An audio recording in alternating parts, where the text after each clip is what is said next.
Broadcasting live from the Civic Media Studios in Green Bay, this is Nite with Pete Schwaba, your inside source on everything entertainment from Wisconsin to Hollywood. Whatever gets you through the night, it's all right. And now, a guy who appreciates a nice hot meal at a fair price, Pete Schwaba. Welcome to Nite, ladies and gentlemen. Hey, Wisconsin. Great to have you.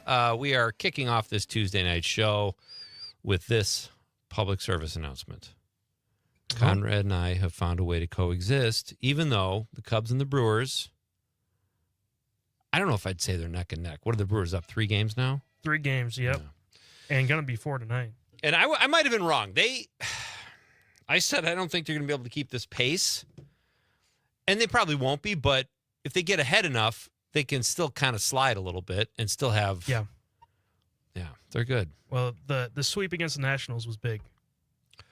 Yeah, that was huge. And now they won against the Braves last night. So hoping for another one tonight. Do they play the Cubs again? I think they do. Yeah, they do. They do. I'm pretty sure they do. Probably in Chicago this time. Really? Okay. Yeah. I had a great drive down here tonight, I have to say. Although I did see. What freaks me out a little bit is when, we don't really get political on this show very often. Once in a while I say something. I slip up. But I saw a sign in a window that said, F this political candidate, and it's a former president. I'm like, I think the people that are willing to put the F word on their car about I may disagree with people. I would never put that on my car. No. It kind of freaks me out a little bit. It's kind of like they don't care. They're completely loose cannons. If you're willing to say that, there's no civility, I guess. I don't know. I personally don't put anything on my car. Right. Not even a baby on board? Not a baby on board, nothing like that. Like, remember what I was saying when it was a person that said driving, or a person who's learning to drive. Oh, yeah, student driver. Student driver, yeah. Thank you. I don't know why I couldn't think of it. It said student driver, and it definitely was not a student driver because there was no one else in the car besides one person. Oh, they're just trying to get all the benefits or whatever? Yeah, they're like, all right, we got to give him a break. It's a student driver. Driving in the handicapped lane. But no, I started honking at him. Really? No, I'm just kidding. It's very unlike you. Yeah, it was kind of weird. It kind of threw me. I'm like, wow, that says a lot. And people on both sides do it. I would say it's more on one side, but I have seen it on other sides, and I don't know that I'd wear my outrage on my sleeve like that. But that's just me. Do you remember the one that I showed you yesterday? I don't know. The bumper sticker on the window. Yeah, what was it again? Hot girls hit curbs. I wish I could have seen the wheels for the tire rash or the rim rash, but I love that's a great one. When I was in a drive-through about 2 years ago, I saw one of those bumper stickers that said, "How's my driving? Dial 1-800-EAT-BLANK." And this car was beat to hell. Oh, that's great. Your driving sucks, obviously, or you bought this car who the last person's driving, the owners sucked.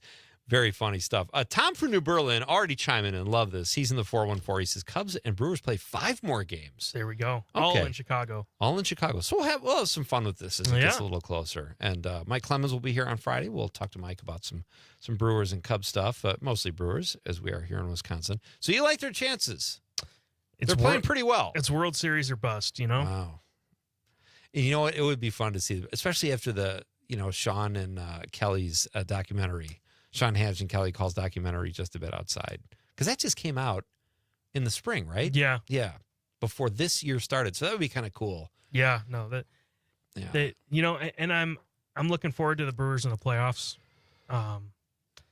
Because, Wisconsin football, I learned today that they have a pretty tough schedule. Do they? In October, they face Michigan. Then it's off to Iowa. Then it's to Ohio State. And then it's to Oregon. That's not excited. And we still have to face Alabama, too. Oh, that's this year? Yeah. Oh, wow. Yeah, okay. And so it's going to be a tough year for the Badgers, I think. Well, it's a tough year for the Badgers. We're going to have a great night here at Nite Lite, folks, because we have 2 great guests. We got a good, fun question we can have a good time with. And we got what is this text I got from Zommers? It's about the cookie dough.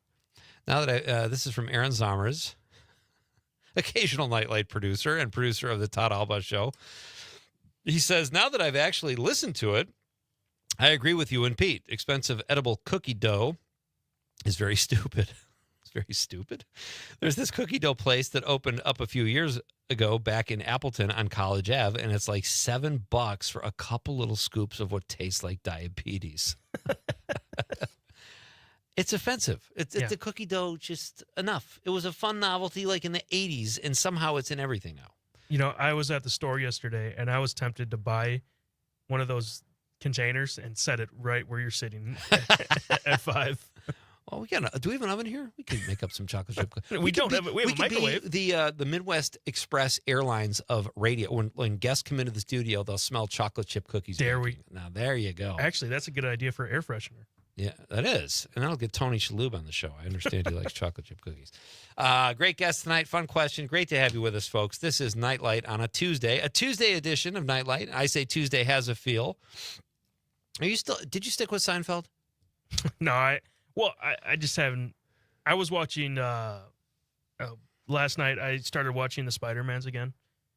Really? Yeah, because I saw the little snippet of Tom Holland. In his new get up. Okay. And it got me excited, so I started watching it again. All right. That's good. I stick with Seinfeld, though. The season, I forgot. I told you season 2 kind of limps along to it. It doesn't. It gets right into it. And George gets a massage from a man, and it's hilarious. And all those season 2 episodes are great. So I think you should go back to it. And what made me think of that was because Newman says Tuesday has no feel, and Kramer says, I feel Tuesday. So, but we have a great show tonight, folks. Local Northeast Wisconsin musician and photographer and founder of Chicken and Egg Photography, Chris Rogowski, will be here in studio. We'll talk to Chris about his game and what he does. He's a musician and takes pictures of bands. He's been working on Mile of Music. I'm excited to meet Chris and have him in the studio. And then at 7:20, our pal, Madison film critic Rob Thomas joins the show to talk about what is still to come at the box office this summer. It's been a great summer for the box office. Way ahead of last year, about 15%, I think. Not quite up to pre-COVID numbers, but we are on the upswing, and I think people are going back to the theater, and that's exciting, despite the fact that I was one of 2 people at Naked Gun yesterday here in Green Bay. Despite all that, the box office seems to be coming back. We'll talk with Rob about that, and he is also the CityCast Madison newsletter editor, and they have some really cool stuff. He did this thing about strip mall bars, and he's like, why are they so cool? And I'm curious to ask him about that, because I typically prefer a corner tavern as opposed to a strip mall bar. Not to say I haven't been in strip mall bars that I liked, but I like a standalone corner tavern, ideally. Yeah. You know, have you been to Bayshore?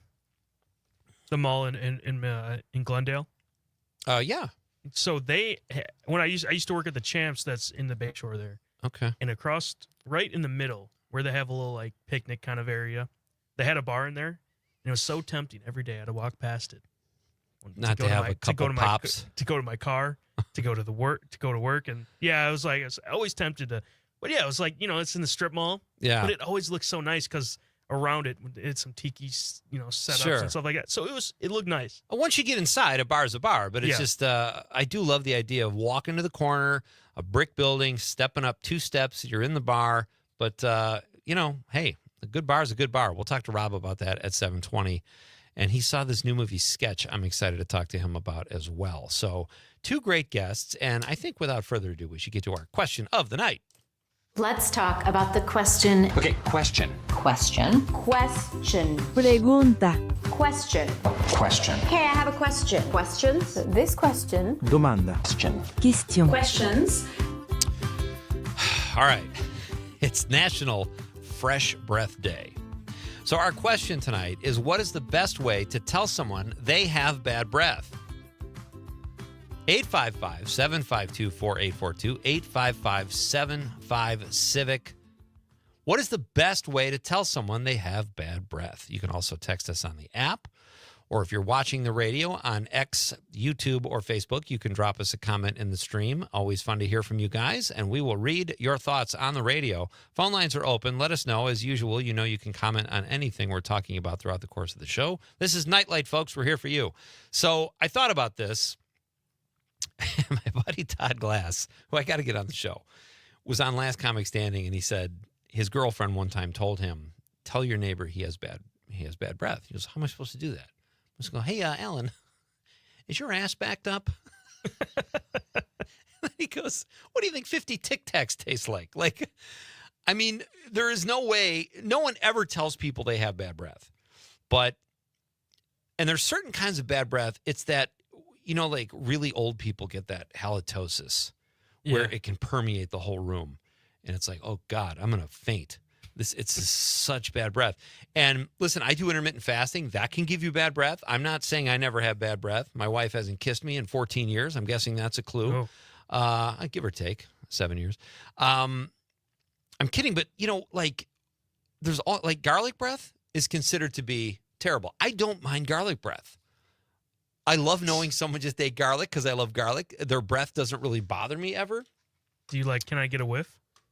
What do you mean? Do I say that to people? Oh, you just had garlic? Can I get a whiff? Yeah, do you mind if I lean in? But I don't, and there was also COVID. During COVID, you know, everybody had masks on, so you didn't really smell people's breath. But I know that during COVID, I didn't shower nearly as much as I usually do. I was at home all the time. I was like, you know, and I slacked off brushing my teeth. I was a little depressed during COVID.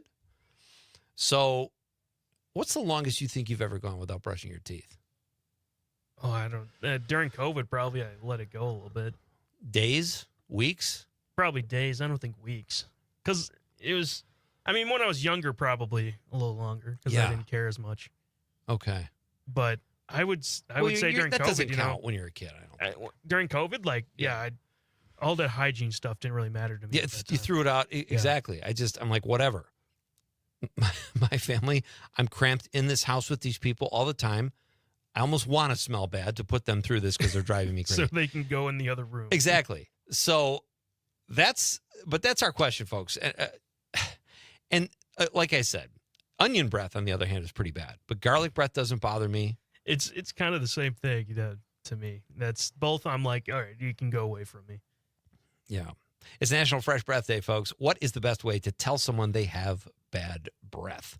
Would you? Would you not? Would you hint at it? What would you do? I've stepped back a few times and someone comes up, kind of gets in your grill and starts talking to you, and you just kind of do one of these where you move back a little bit, hoping they get the point. You know, I have just the desire to make them smell better. So I like, you want some gum? You offer them something? I give them gum or breath mints. And it's not like I'll just be like, hey, you want one? Not like your breath stinks. Here, take this. Right. It's like, do you want one? I'm offering. And usually they're like, well, I won't say no to gum, I guess. Yeah, but most of the time they don't. Sometimes people will make a joke and say, what, are you trying to tell me something? Well, yeah. You don't say that, but Well, it's like, please take the gum. No. But so there you go. Let us know. How would you do it? Would you be subtle? Would you tell them? Would you just grin and bear it and sit there with your eyes tearing up? That's our question of the night. Lots of fun tonight, folks. When we come back, I'm going to tell you about a new show I'm watching that I am really into now. It has won me over. You may have already guessed it if you listen every night, but I'm going to tell you anyway, and let us know what your answer is to our question of the night. It's Pete Schwaba and Nightlight on the Civic Media Radio Network.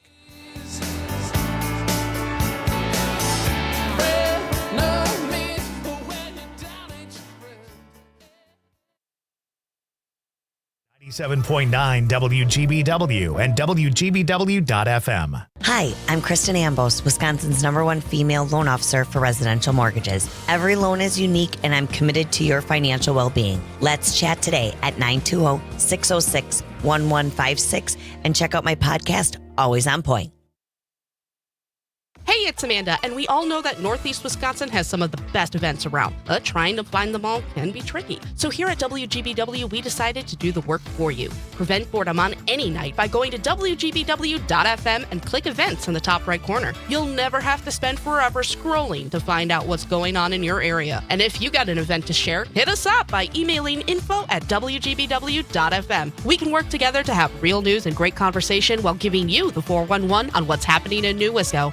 Keeping you connected to your local community with real news and great conversation. Here's Terry Barr with the Civic Media Radio Network. The 174-year-old Wisconsin State Fair is underway and is a finalist for USA Today's 10 Best list. Could it be the Cream Puffs? Here's Christy Chuckle with the fair. The Cream Puff was created to showcase the dairy industry in Wisconsin. The story of Cream Puffs never gets old, and now renovations of the former Cream Puff Pavilion, renamed the Dairy Building, will show off a new kitchen and more. Watch them being made right there, right before you buy them. Team Cream Puff will be able to crank out more than 400,000 during the fair. They're even adding chocolate cream puffs for the first time. And it turns out there's a secret to eating them. Just twist, open it. It doesn't necessarily squish all over, but some people just like to go for it. So go for it and enjoy the tasty history of the State Fair. Until next time, I'm Terry Barr. For 75 years, the Muscular Dystrophy Association's voices have thundered through the halls of Congress.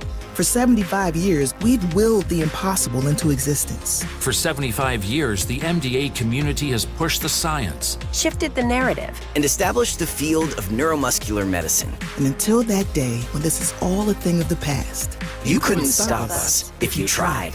Join us and celebrate 75 years of breakthroughs as Wisconsin is cheering on the Brew Crew. This is the Civic Media Radio Network.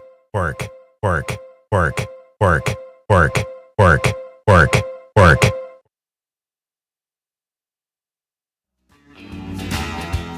Get up home, I wanna drive them home.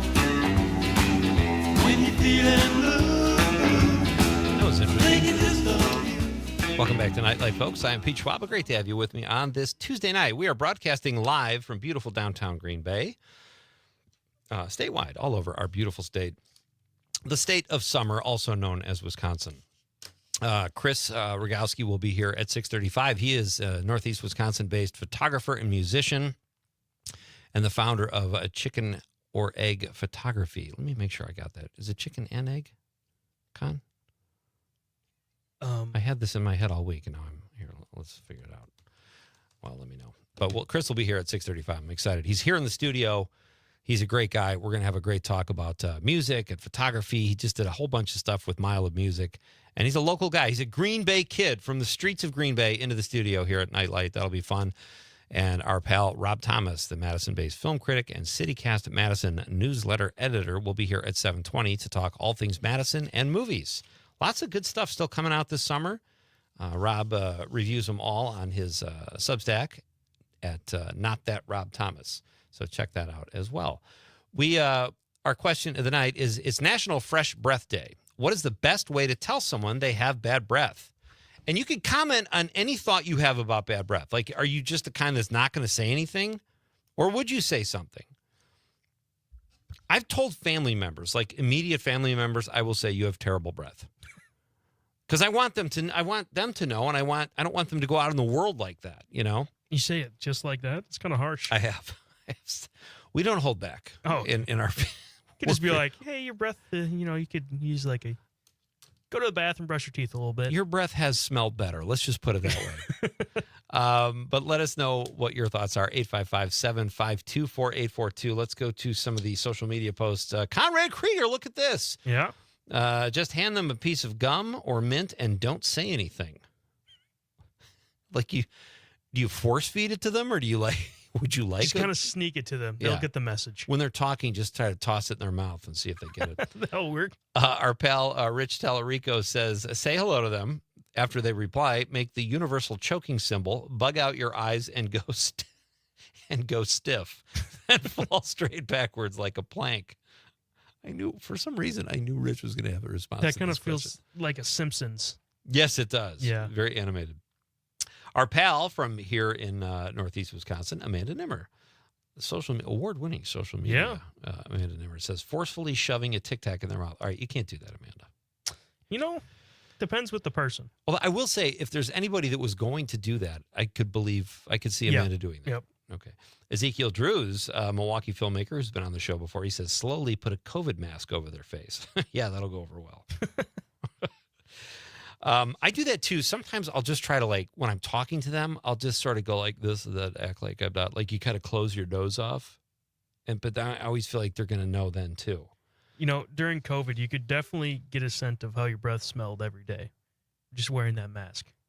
Yeah, it was like sort of self-correcting or sort of self-aware. Yeah, you put it on, you're like, ooh, maybe I should Yeah, no some kidding. gum. Or smell the mask after like a couple days. Oh, no. Just like you throw it away. Throw it away. Yeah, exactly.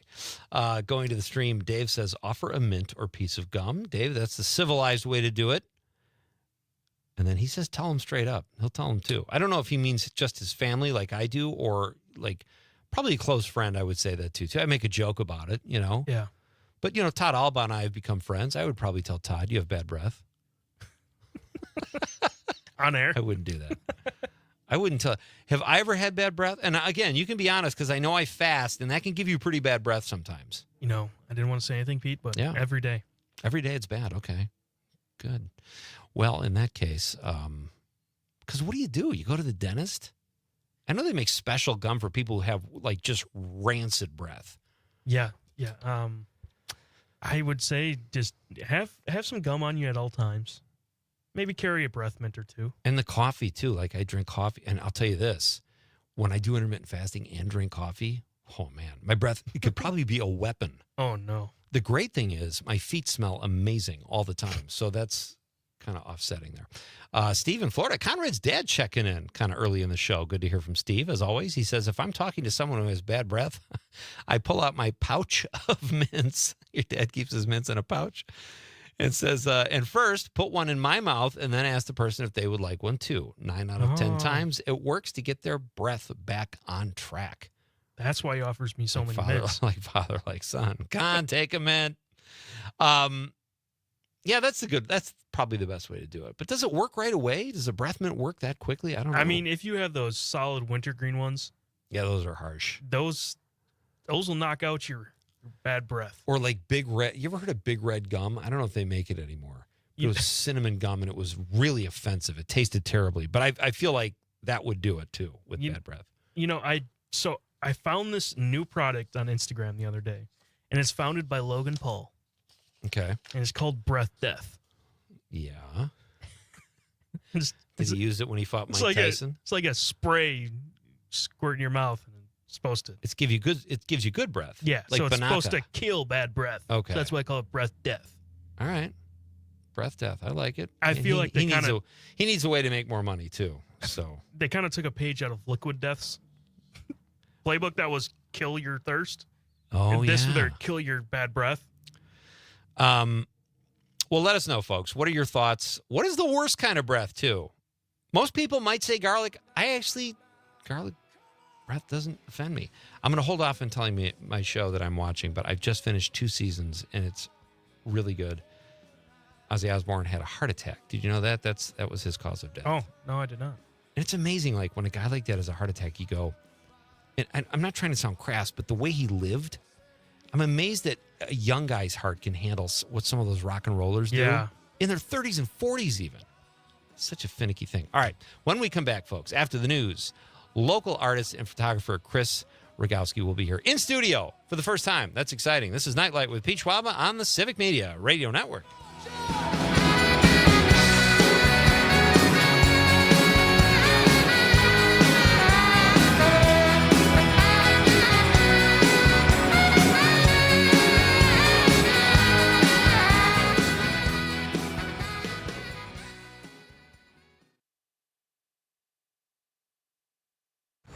From Denmark to De Pere, this is 97.9 WGBW. Local news, weather, and sports on air and streaming on the Civic Media app.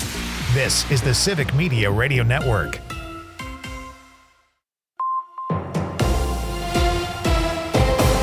From the 97.9 WGBW Newsroom, I'm Shelly Pittman, filling in for Lisa Hale with this local news update. The village of Kimberly is parting ways with the Fox Valley Metro Police Department. At a meeting last night, the village board voted to withdraw from the joint law enforcement agency, leaving Little Chute as the department's only remaining partner.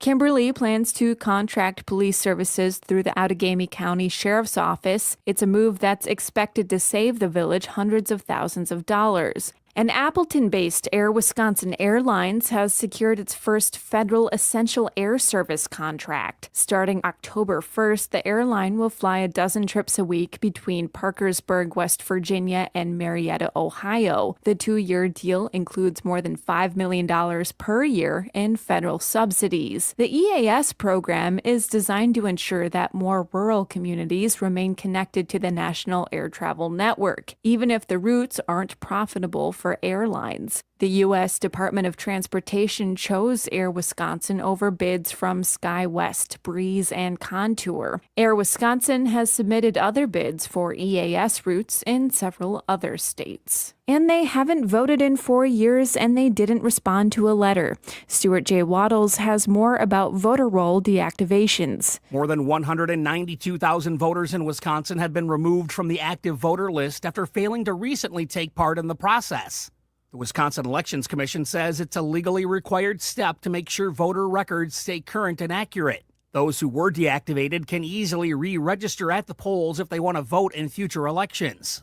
News at the top and bottom of the hour all day and on demand anytime at WGBW.FM. I'm Shelly Pittman for 97.9 WGBW News.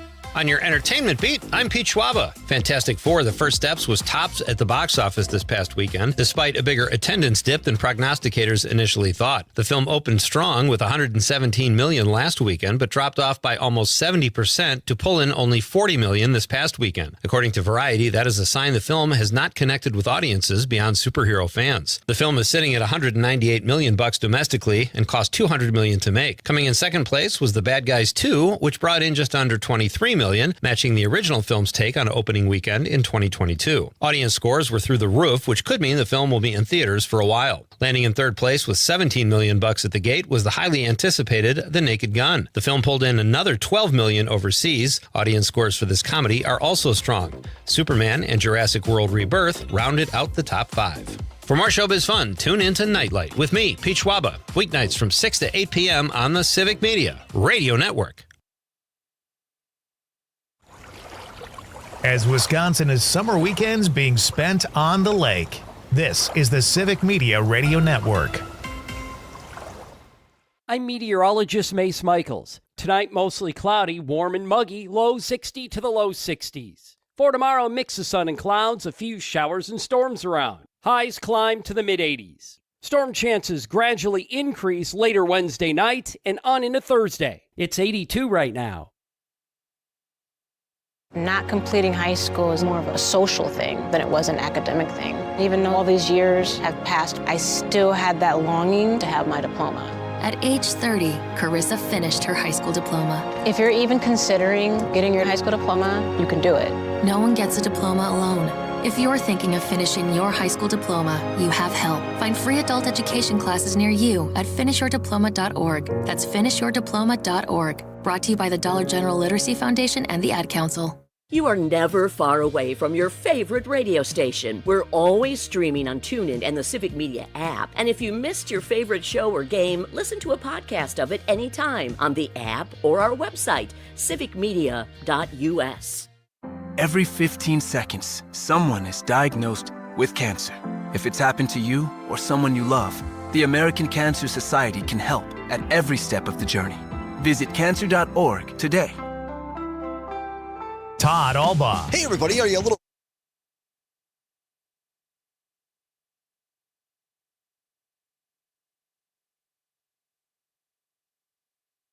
Yeah. Oh, where can you go when your money gets low? In the basement, down in the basement. And if a storm is taking place, you can jam and still be safe in the basement. This is Nightlight with Pete Schwaba. Got something in my throat, but it's great to have you guys. Pardon me. It's great to have you guys with me. This is coffee, Conrad. It's the decaf. I can smell your breath over here from those Through the puffs. glass? Can you really? Yeah.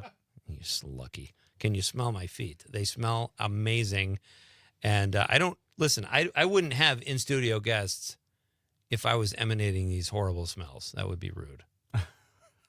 All right, folks, we have Rob Thomas is here in hour number 2 at 7:20. He's a Madison-based film critic and the CityCast Madison newsletter editor. We will talk all things Madison and movies with Rob. But right now, I'm excited to interview someone who has not been on the show before. He's a local guy right here from the streets of Green Bay, as I say, into the studio here at Nite Lite. He is a local photographer and musician, and he founded Chicken or the Egg Photography, and he joins me now in the studio, Chris Rogowski. Hey, buddy. Hey, how's it going? Good to meet you. Yeah, you too. You got here okay, I assume. I didn't know you lived as close as you do. Yeah, I live across the river, and I take my bike almost everywhere that I can. Yeah. Why not? Is that a Schwinn Varsity I saw you pull up with? No. No. You got a good bike? Yeah. In fact, the bike that I bought, I'm just going to fluff my feathers right away. The bike that I bought is a Reed brand, R-E-I-D, and I ended up doing some photo work for them. And they're based out of the UK. And so I ended up shooting photos for them, and now they're on the internet on a good thing. Look I at guess. that. That's fantastic. Yeah. And you got a bike out of the deal, which is pretty Kind of. Did they give you the bike? No. I bought the bike from actually from Broken Spoke. Go to Broken Spoke. George is a good guy. I'll set you up. Seems like they'd throw in a bike if you did a good job for them. Yeah. I thought about it, but we'll see. All right. Would you tell people if they have bad breath or not, or would you just keep that to yourself? You know, I was thinking about that when you were talking about that before, and there's a guy, no names mentioned, and he's got some of the worst breath imaginable. Isn't that horrible? And lovely guy, but man, breath mint, you need it. Is he married? I don't even know. Okay. I'm glad I didn't. I was going to ask you, are his initials KK? But that's like, oof. Took a shot at my breath before, buddy. You're getting it back, thrown back at you. Yeah, that is terrible, right? It's like, what? And then you dread, like, when it's an all the time thing, you kind of dread, oh, God, I got to go, and we're going to be in that office again, and it's cramped quarters. You know you're going to see him, and you're just like, yeah. Right. You got to gear up. It's awful. All right. So before we jump into everything you've got going on, and you're a very busy guy, tell us a little bit about you and your background. My background is in a lot of different things, but mainly it's in small business. So I've never had a corporate job in my life. Yeah, basically, I've never had a corporate job except for like cops, and that was stocking shelves. Okay. It's not very corporate. I worked for my dad for 20 years, and I said, one day I just said enough's enough. And he's like, good. I've been waiting for you to say that. Oh, no kidding. It was a good thing. Yeah. But he's been super supportive of me, and I've been doing the photography for 12 years now. I've been full-time business owner for the last 4. Okay. So I've been doing exclusively photography, journalism, and that stuff for 4 years. So, all right. It sounded like I was reading an article about you earlier, an interview you did with a local publication, I think. And you said it took you a while to get up the courage to quit your day job, which a lot of creative people do. If they or any not even creative, they want to go into business.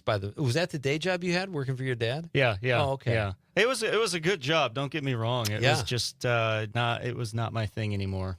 But it took me 7 years. 7 years to build up the courage to be like, I'm just gonna do it. And then I did it. And then it was scary, very scary at first. I hit January 1st of 2021, I think, or 22, and I had no more paychecks coming in. And I was like, well, what do I do now? Wow. Is this what freedom's supposed to feel like? It is scary. I remember when I started doing stand-up, and I was working at the Chicago Board of Trade. That was like my day job. I had that for like 9 months, and it's like, it's so long ago, I haven't thought of it. It's like I've just been in turmoil my whole adult life because I haven't really worked for many corporations either. But like, it's scary. And then you go, do I have enough? What if, I'm booked 4 months ahead? What if that dries up? For you as a photographer, how far ahead did you have to book yourself before you said, I'm going to do this full time? I had zero plans. I had zero savings, zero plans. The only plans I had were Mile of Music. They hired me. This was the year after COVID shut everything down, and they came back in 22 in a safe way, right? Yeah. And then at the same time, I had gotten hired by Harmon Studios to do school portraits, and so I did the school portraits until that was no more, and then I worked there until like December 23rd or whatever, because after that point, it was just dead season. Okay. And I remember telling my better half, I said, so I gave my 3-month notice today. This was in like March or April or something. And she's like, oh? And I went, yeah. You told me I could. And she's like, I didn't think you would do it. and she's the only thing she said was, after she was sitting there, you know, thinking and how am I going to respond to this, was, I'm not going to be your sugar mama. And I said, great. I don't want you to be. And it took me a good year to build up kind of where I got to, but it's been good. You had a different woman, though, that was your sugar mama, I would assume. You don't want to put that on your wife, but come on, you got to pay the bills. Yeah, right. All right, so tell us about chicken or the egg photography. What do you? I saw you do. You have weddings. You started doing schools. Yeah. What can people expect? What do they go there for? What kind of pictures? Sure. So my main markets. This is a great time to ask because I just emailed someone this morning about this. So I'm a commercial photographer. Okay. I got into photography via doing events and stuff for On Broadway in downtown Green Bay, and they're some of my most cherished clients. I love them to bits. And then I got more in the commercial realm of things where that's at least where I'm getting into. And the markets I've really started to explore is the acronym BEAT, B-E-A-T, you know, kind of a play on music too. Yeah. So it's B is bands, A is active, B-E, yeah, I can spell. E is experience. So think like restaurants and events and things like that. You know, people need to see the experience, I think, to appreciate it. A is active. That goes back to the Reed thing with the biking and all that kind of thing, Tough Mudders, right? Whatever. And then T is travel. So, you know, I like to travel, and I would like to get jobs doing travel stuff too, because, hey, why not? Sounds fun. Do you? Absolutely, and especially if you can get your trip paid for and work while you're there too. Kind of. I have to say, I remember when Sports Illustrated was the thing. It was like illustrated. It was pictures, and and when the internet became the internet, and everything was video and clips and all that, I thought, are pictures going to go away? Like, or is photography a lost art? But it's really not. And I think more than ever, it's capturing those moments where you don't get to decide. It's like, this is the moment you're looking at. How do you feel about that? Is that ever a fear of yours that as a photographer, and maybe you do video stuff too, but not really. No. So where do you weigh in on that? It seems like it's here to stay if it's weathered all this video and clips and, I think that the reality is that photo is here to stay. Yeah. I think video made a grand entrance, and people love to use it, and it's great. But frankly, within the FCC realm, if you don't know how to light a good video, it's never going to be good. Right. Photography and video lighting is everything. Absolutely. Okay, so understanding the art form is huge.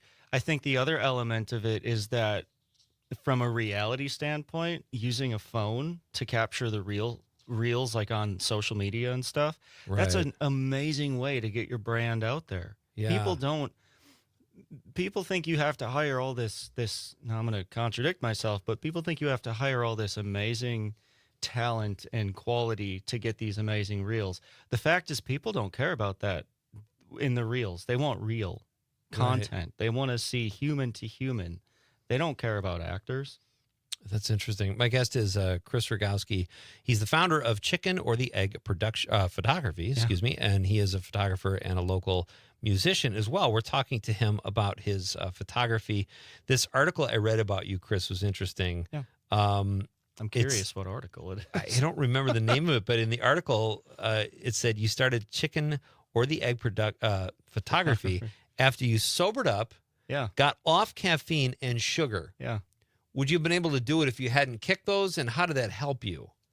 Were you abusing all three of them, or was it like? Yeah. So I was a functioning alcoholic. I that's the best I can say. Sure. And I just finally had enough. COVID kicked my butt, and I was like, I'm not doing this anymore. And January 4th of 21, I said, this is it. And the last beer I had was actually FML, and I won't say what that is. You can figure it out if you Google search it. But Conrad, Google. Yeah.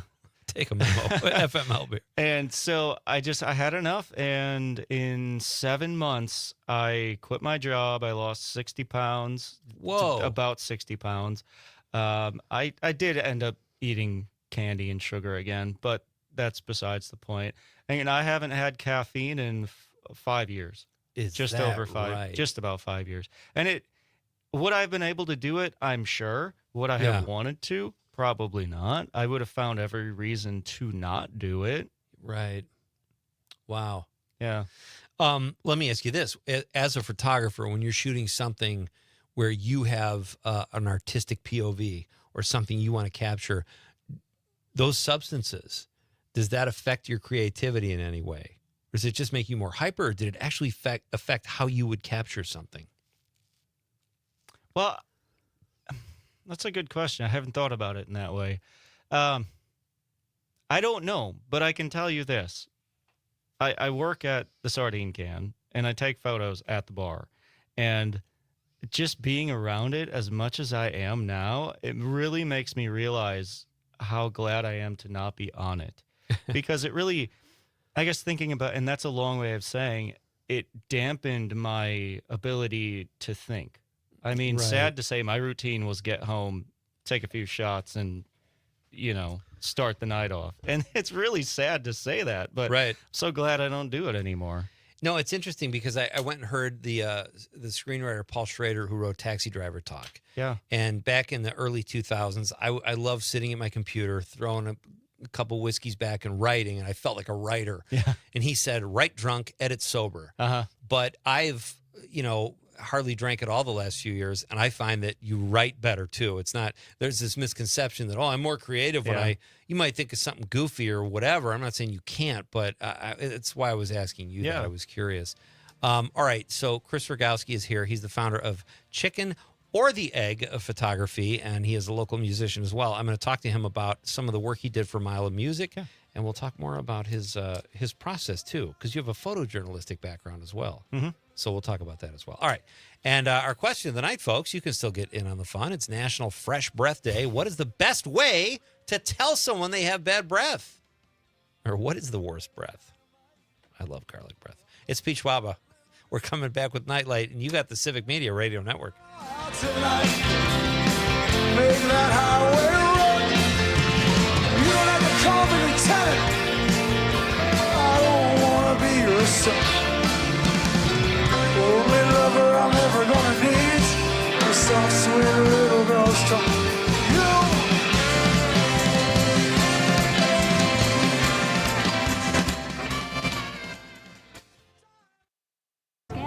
As Wisconsin is saying the word bag instead of bag.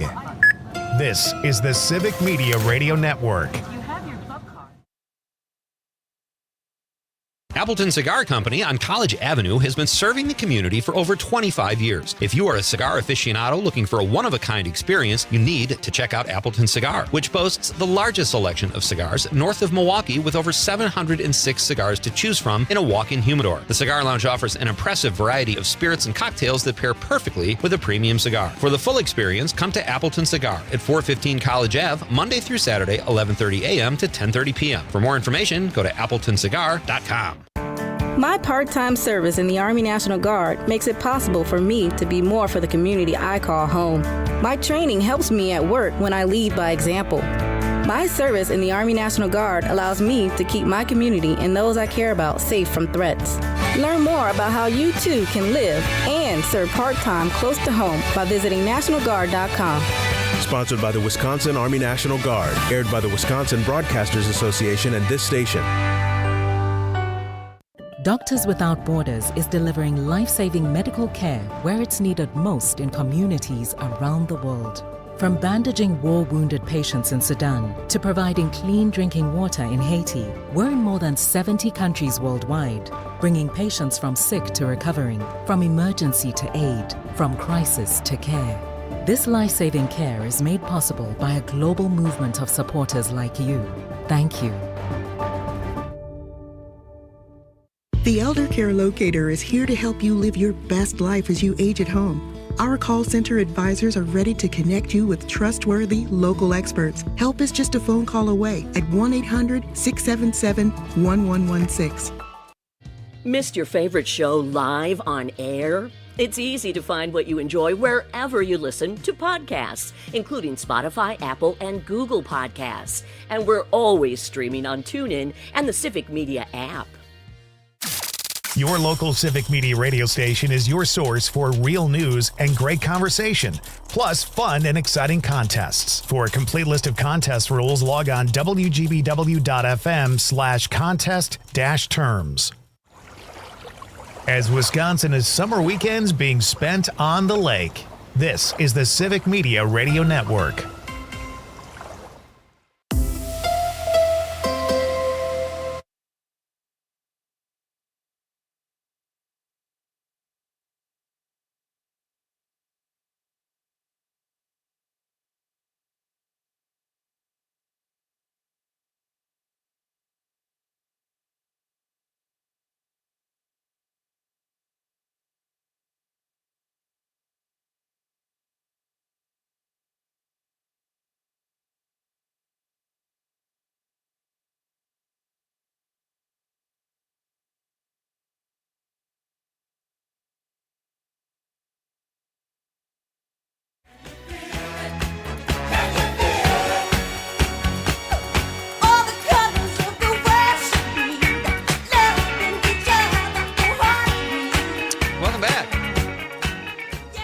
Schwaba. This is Nite Lite, and it is great to have you here, folks. We are spending this Tuesday night, as we so often do, talking about the things in life that make us happy.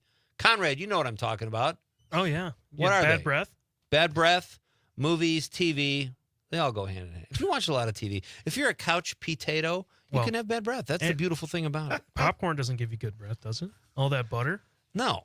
I eat popcorn all the time. My breath smells amazing. All right.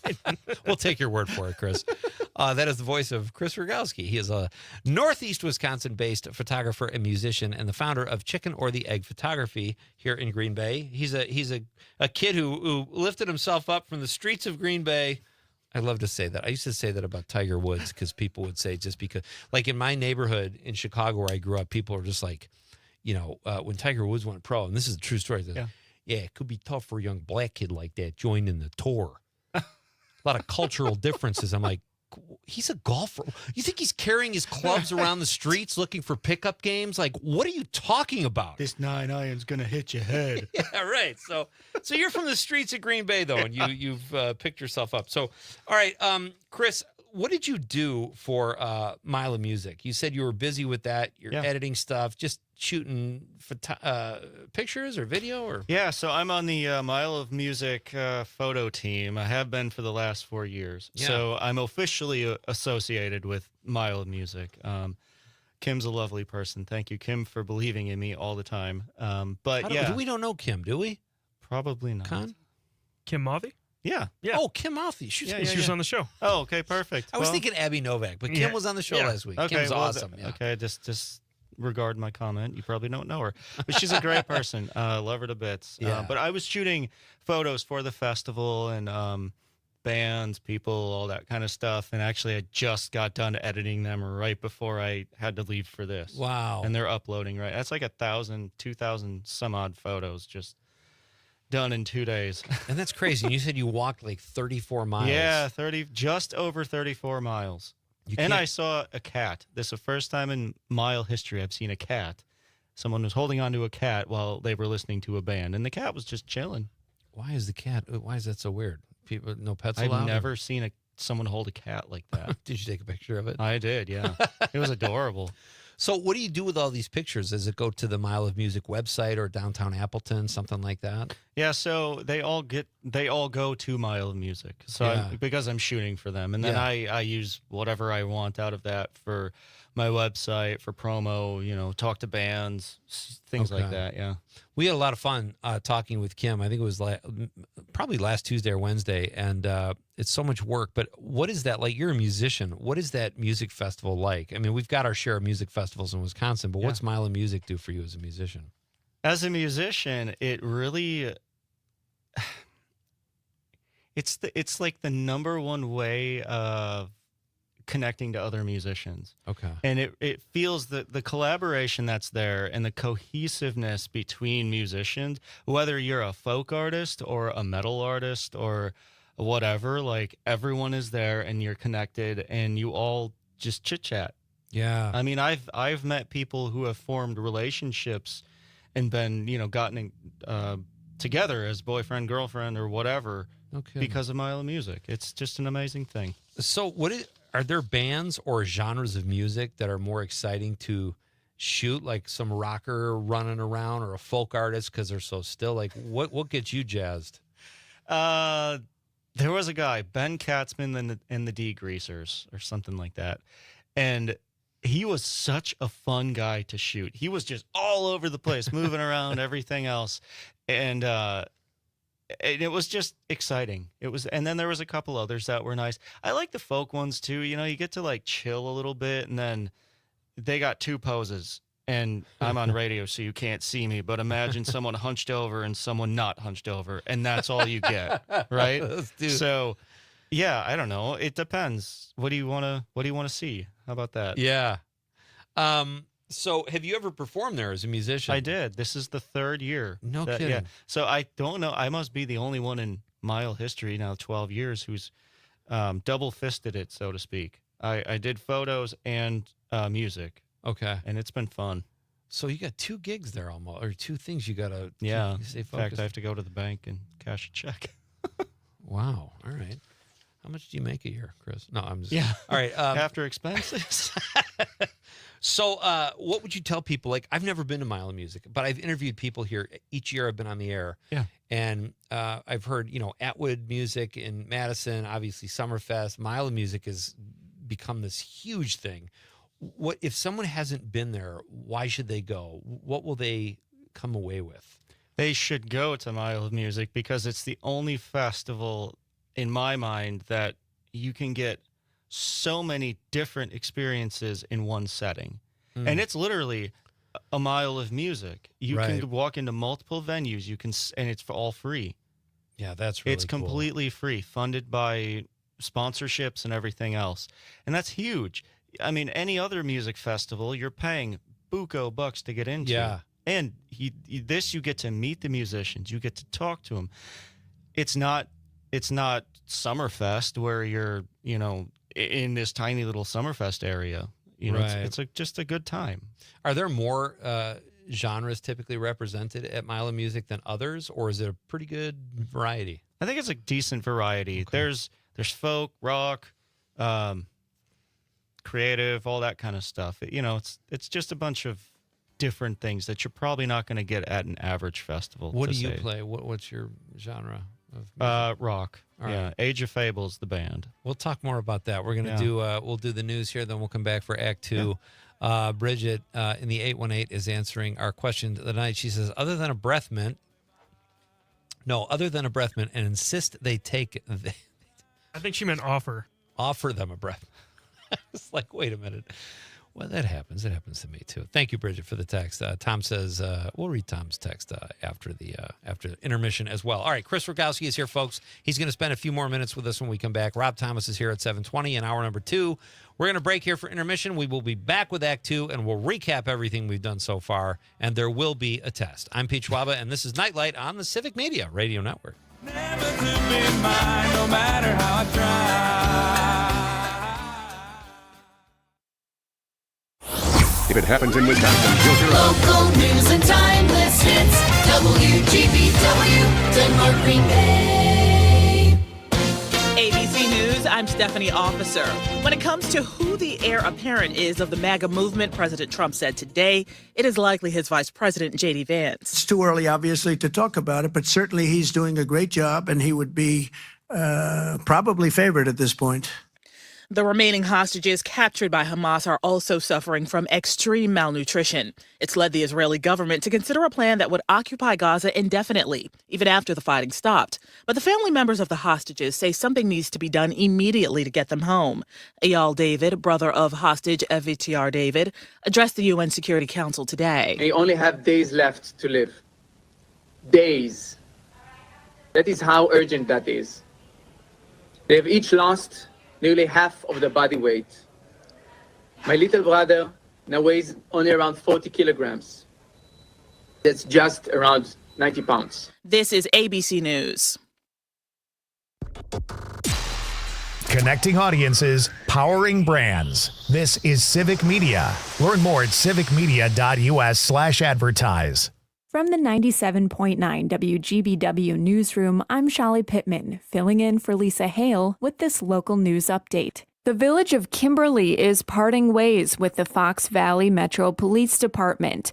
At a meeting last night, the village board voted to withdraw from the joint law enforcement agency, leaving Little Chute as the department's only remaining partner. Kimberly plans to contract police services through the Outagamie County Sheriff's Office. It's a move that's expected to save the village hundreds of thousands of dollars. And Appleton-based Air Wisconsin Airlines has secured its first federal essential air service contract. Starting October 1st, the airline will fly a dozen trips a week between Parkersburg, West Virginia, and Marietta, Ohio. The 2-year deal includes more than $5 million per year in federal subsidies. The EAS program is designed to ensure that more rural communities remain connected to the National Air Travel Network, even if the routes aren't profitable for airlines. The U.S. Department of Transportation chose Air Wisconsin over bids from SkyWest, Breeze, and Contour. The DOT said the airline's proposal was the most cost-effective. And they haven't voted in 4 years, and they didn't respond to a letter. Stuart J. Waddles has more about voter roll deactivations. More than 192,000 voters in Wisconsin have been removed from the active voter list after failing to recently take part in the process. The Wisconsin Elections Commission says it's a legally required step to make sure voter records stay current and accurate. Those who were deactivated can easily re-register at the polls if they want to vote in future elections. To check your registration, go to MyVoteWisconsin at myvote.wi.gov. News at the top and bottom of the hour all day and on demand anytime at WGBW.FM. I'm Shali Pittman for 97.9 WGBW News. A setback for the Pack. Hi, I'm Mike Clemens with sports from the Packers training camp, where defensive back Nate Hobbs, who's been lining up with the first team, is now out for at least 3 weeks after having knee surgery over the weekend. Matt LaFleur. The thing that you admire most about him is he's passionate about the game and he loves to compete. That's one of the reasons why we went out and got him. He shows it, and he's that consistently on a daily basis. The team has brought back defensive back Corey Ballantyne after he was let go last week by the Colts. Baseball, Brewers and the Braves play again tonight in Atlanta. The Crew winning 3-1 last night. They've now won 12 in a row with Quinn Priester on the mound. With how much usage that Uribe and Mears and Koenig and the usage that they've gotten is just astronomical. But to now have Quinn give you a break and, to be able to get 7 innings in a game is huge. It's a great thing. Really important. That's Brewers manager Pat Murphy. With sports, I'm Mike Clemens. Reach, engage, grow with Civic Media. Log on civicmedia.us/advertise.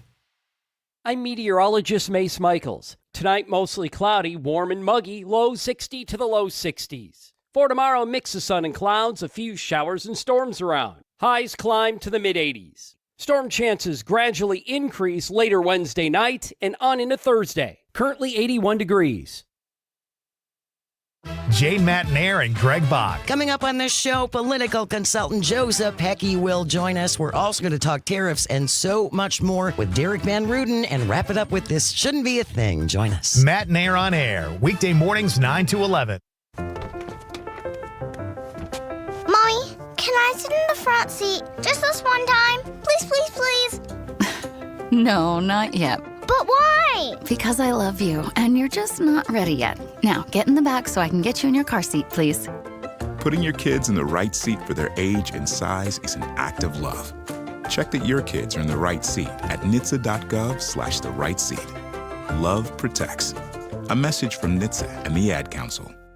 Mommy, how come I can't sit in the front seat? Because I love you, and you're just not ready yet. Putting your kids in the right seat for their age and size is an act of love. Check that your kids are in the right seat at nhtsa.gov/the right seat. Love protects. A message from NHTSA and the Ad Council. You are never far away from your favorite radio station. We're always streaming on TuneIn and the Civic Media app.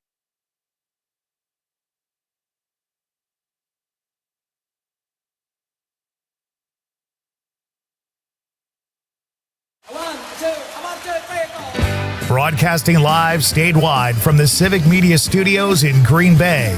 This is Nite Light with Pete Schwaba, your inside source on everything entertainment from Wisconsin to Hollywood.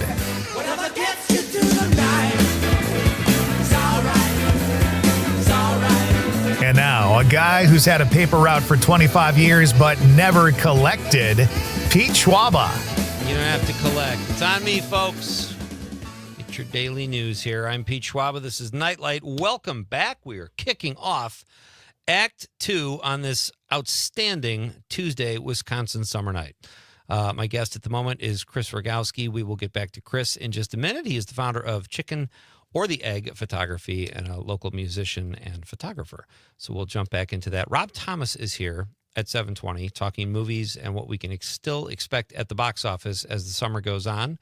And we're going to talk to Rob about his take on strip mall bars and see what Rob has to say, because he wrote a cool piece for CityCast Madison. Our question of the night, folks, is in honor of National Fresh Breath Day, which I didn't even know existed. What is the best way to tell someone they have bad breath? Do you tell them? Do you suffer through it? Do they wonder why you're crying? What happens, folks? Let us know. Be part of the show. 855-752-4842, 855-75-CIVIC. Conrad has told me I have amazing breath. We don't usually get that close. There's usually glass between us, but, you know, it holds up for the most part. I went off on a Tiger Woods rant from my stand-up days. It was crazy. I haven't done that joke in ages, and I kind of laid it out there, Chris, like it was just conversational, but it was from the stand-up act, so I apologize. I would have never guessed if that was too overt. Oh, good. I'm glad it sounded conversational. Tom from New Berlin says, worst breath is your friend has pounded too many beers down and you're coming to the party later and you get yeast bomb. Ooh. Yeast bomb there, overserve them to be insulted on their breath. Yes, I'm with you, Tom. I know that smell. Tom says, yes, a photo is worth 1,000 words. And that, of course, is in reference to our current guest, Chris Rogowski. Daniel from Menasha, he's in the 920. He says, you just have to slowly remove that person from your life.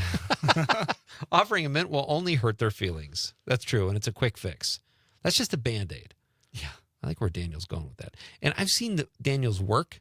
Remember when he came in here and he had that horrifying mask? Yeah. He might have some shallow graves in his backyard. I'm not making accusations. I'm just saying it wouldn't surprise me. Jim from Appleton, he's in the 920. He says the proper passive-aggressive response to bad breath from someone else is to carry smelling salts to sniff after they breathe on you to clear the smell from your nostrils. Sounds like Jim's got some experience there. Tom from Jackson says the bird seed. Do you know what that means? Is that something to help your breath? Eat bird seed? I'd rather have bad breath, honestly. I mean, if it's like the spicy bird seed, maybe. Do people eat that? I don't know. It keeps the squirrels away. Okay. All right, noted.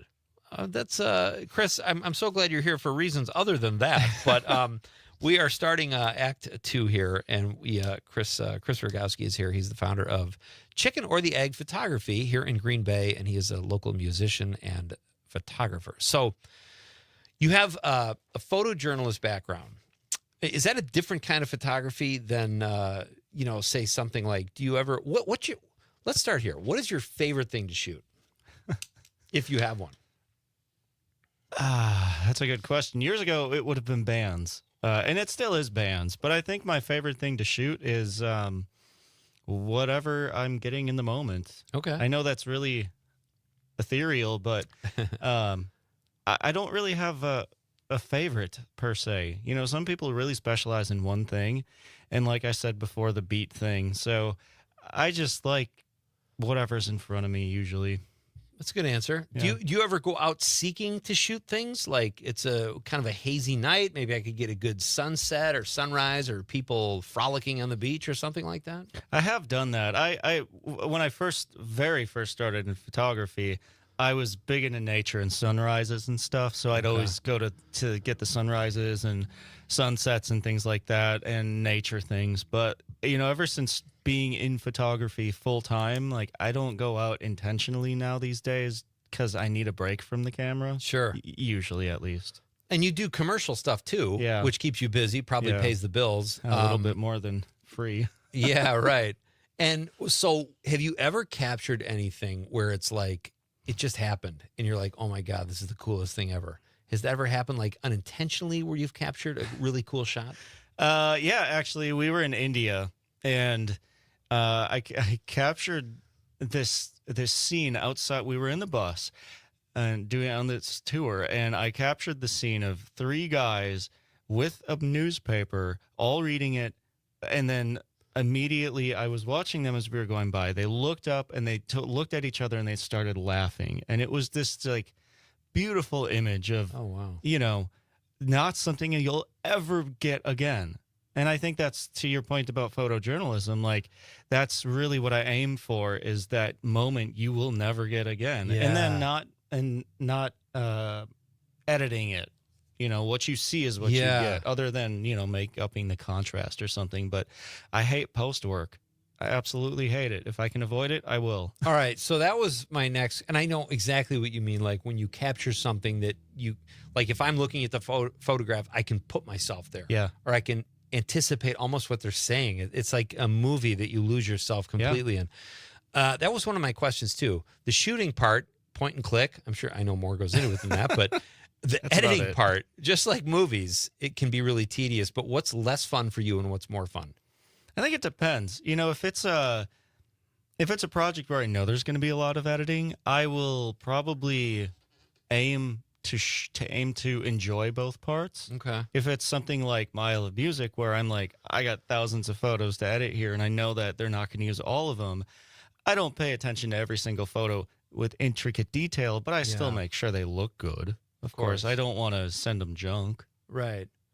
What? Where can people find out more information if they want to use chicken or the egg photography? I'm assuming you have a website, social medias, stuff like that. Yeah. So the best place to find me if you want to work with me is my website, and use the contact form, or just shoot me an email, chickenortheeggphotography@gmail.com, or text me. Yeah. My phone number's on there too. I do not use Instagram. Please, I don't check Instagram. Okay. Facebook is pretty big. If you want to follow me, that's a really good place to do that. I get a lot of follows and interaction on Facebook. I'm on LinkedIn a little bit. Okay. Still breaking the mold on that one, but yeah, between those 3, or just talk to your friends, because someone you know knows me. I can almost guarantee it. Interesting. You know, in one of those articles I read about you, you credited LinkedIn. I Yeah. make jokes about LinkedIn. Oh, saying, yeah? 6 people noticed my profile. Uh-huh. So long, suckers. You know, but like I'm on it, but I see jobs come up for radio or screenwriting or whatever. But what did it do for you? Because I don't know a whole lot of stories about LinkedIn catapulting someone to fame, you know? Well, let me tell you. No, it didn't catapult me to fame, but what it did do, it got me a job with a family shoot with someone who works at a pretty big company here in town. Okay. And then that was nice, and that was my first job from LinkedIn. And then the second one was the Reed job, the first one I talked about with the bikes. And that all happened because I tagged the company online on a LinkedIn post. It was after a nice January day. It was like 50 degrees in January, which is unheard of in Wisconsin, right? And I went out, I rode the bike, and I took this nice picture. And like a month later, one of their marketing people reached out to me and was like, "Hey, we really like this. I'm going to pass your name along to our marketing, like head of marketing or something." Yeah. And it just kind of blossomed from there. Wow. And they still didn't throw in a bike. Well, that's the next job. All right. I also, in this article I read, you were talking about a photography style. Mm-hmm. Do you have one? Like, if people are in the know in your line of work, oh, Chris Rogowski, he's a... How would they define your style? A really good photographer? I don't know. I heard it recently, and I was going to make a Facebook post about this, but I was talking to them at Mile, and they said, what I like about your photos is there's this 3D aspect to it. So, there's a foreground, a middle ground, and a background, and you just have this way to make it look natural. And, it's not portraits, it's photojournalism. I mean, that's really, at the end of the day, I'm really good at photojournalism. I capture the moment. Cool. I do well at all the other stuff that I do, but I've trained myself to do that stuff. Yeah. Whereas the photojournalism comes naturally. My guest is Chris Rogowski. He's the founder of Chicken or the Egg Photography here in Green Bay, and he is a local musician as well. Should we get to some of your music stuff? Because you do work acoustically by yourself, or is it by yourself? Because you do have a title, The Finest Foe. Yeah, The Finest Foe is my own solo project. That's whatever comes to my mind. And then there's Age of Fable, the full band. And what do you prefer?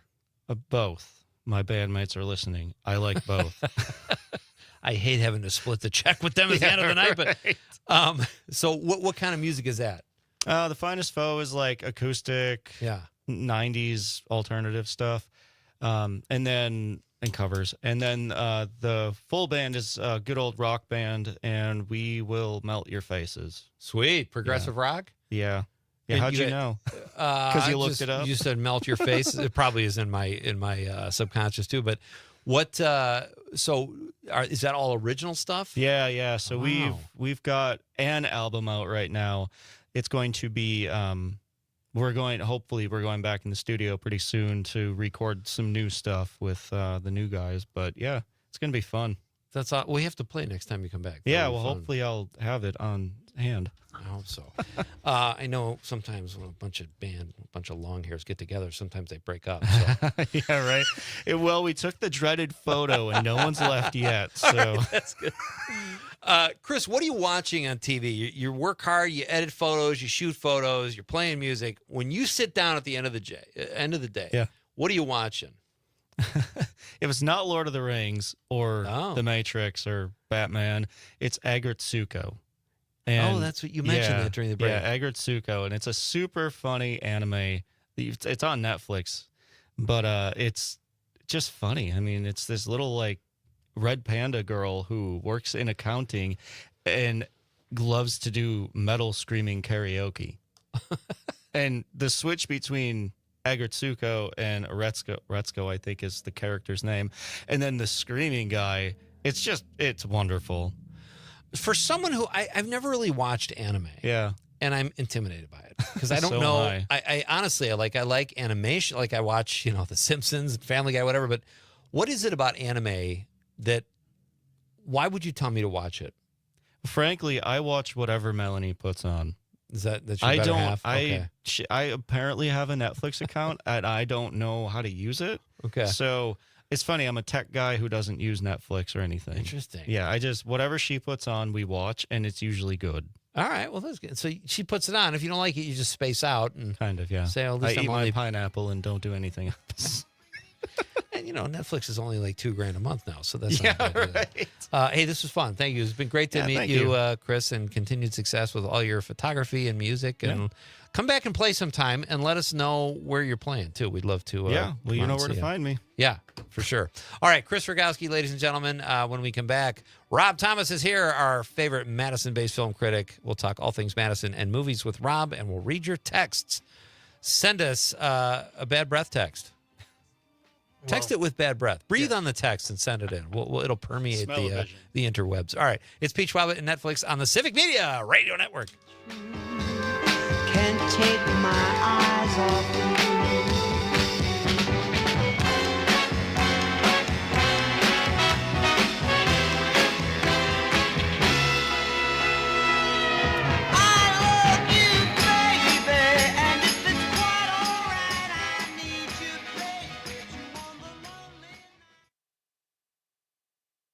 From Hobart to Bay Settlement, 97.9 WGBW.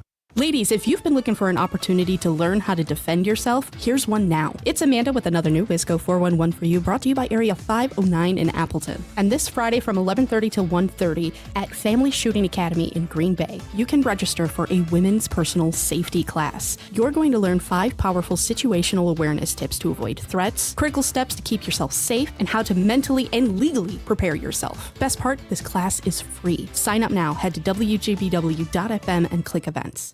It's the Eco Minute, powered by Clean Wisconsin, your environmental voice since 1970. I'm Amy Barrio. A legal challenge against the Line 5 oil pipeline is set to begin August 12th in Ashland. Canadian oil giant Enbridge wants to trench and blast across northern Wisconsin to make way for a new 41-mile section of the pipeline. Environmental groups and the Bad River Band of Lake Superior Chippewa are challenging permits and other approvals for the project issued by the DNR. Environmental groups across Wisconsin are calling on the state's congressional representatives not to support a bill that would weaken the Clean Water Act. The so-called Permit Act would, among other harms, allow polluters to release PFAS forever chemicals into waterways without telling state officials, allow massive amounts of pesticides to be released into waterways, and fast-track projects that destroy wetlands and streams. For a deep dive into Wisconsin's most pressing environmental issues, check out my Defender podcast at cleanwisconsin.org or wherever you get your podcasts. My name is DeMar Hamlin. I play for the Buffalo Bills, and I play safety. CPR saved my life. I've teamed up with the American Heart Association as a national ambassador to help create a nation of lifesavers, turning bystanders into lifesavers through CPR education and access to AEDs. Nearly 3 out of 4 cardiac arrests that don't happen in hospitals happen in homes. Join me to ensure everyone has the chance to live longer, healthier lives. Visit heart.org/nation. Snakes, zombies, public speaking, the list of fears is endless. But the real danger is in your hand when you're behind the wheel. Distracted driving is what's really scary and even deadly. Eyes forward, don't drive distracted. Brought to you by NHTSA.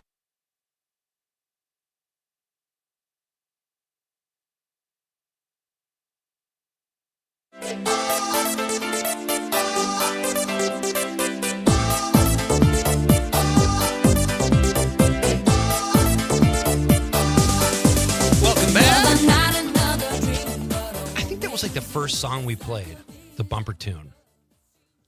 One of the first ones, because everything I picked was like had to have Nite in it because it was Nite Lite. But that's when we were on at like 10 o'clock at night. Well, it's actually like you said before break. This is Netflix, not Nite Lite. It's Netflix. Just Schwaba and Netflix.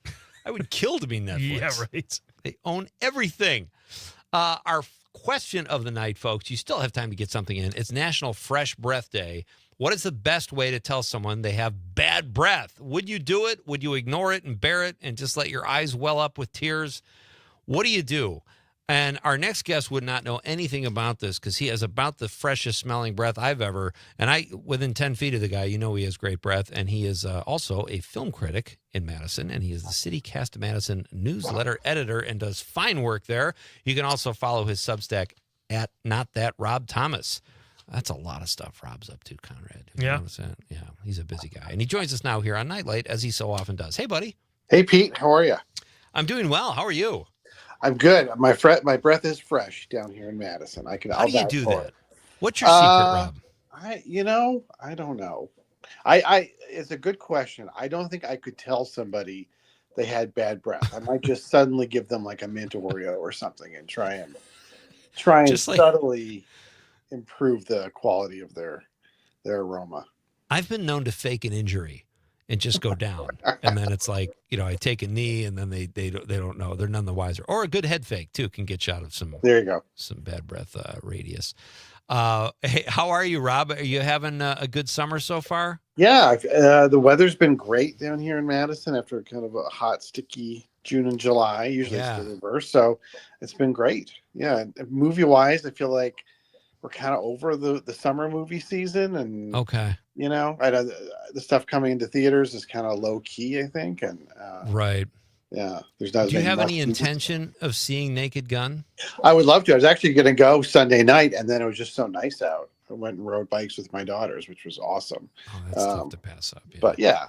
But I love I mean, watching the original 1988 movie with Leslie Nielsen in the theater, Yeah. one of the great movie experiences. And then I used to watch Agreed. Police Squad on TV or in like the early 80s, the TV show. So I'm all in on this. You saw it, right?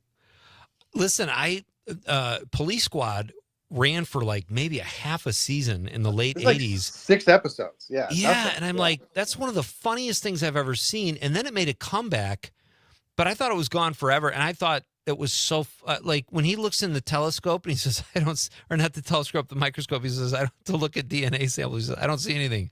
Use your open eye, Frank. Oh, like stuff like that. And I don't know, like I saw Naked Gun. I don't think they totally captured that. There's some big laughs in this. Yeah. But Leslie Nielsen was born to be that guy, whether it was Airplane or Naked Gun, in my opinion. And Madison guys, right? Who did Airplane and Naked Gun Zuckers, Police yeah. Squad, the Zucker brothers. So yeah, there's although I guess they got kind of froze out of this remake from what I heard. They got paid, but when they wanted to, at least one of them wanted to offer some jokes, they were, it was kind of the bad breath scenario. They were politely turned away. Bad breath of movie involvement. Yeah. Yeah, I read the thing with David Zucker yesterday that said he was developing a script where Drebin's son was in his 30s. This is years ago. So he had a great attitude, I thought. He said, I'm not going to see this movie. I don't need to see it. But I wish the director well. I'm glad comedies are back. He texted the director. I thought he had a very professional response to it, but I kind of get where he's coming from, too. Yeah, that's nice, I think. But also, I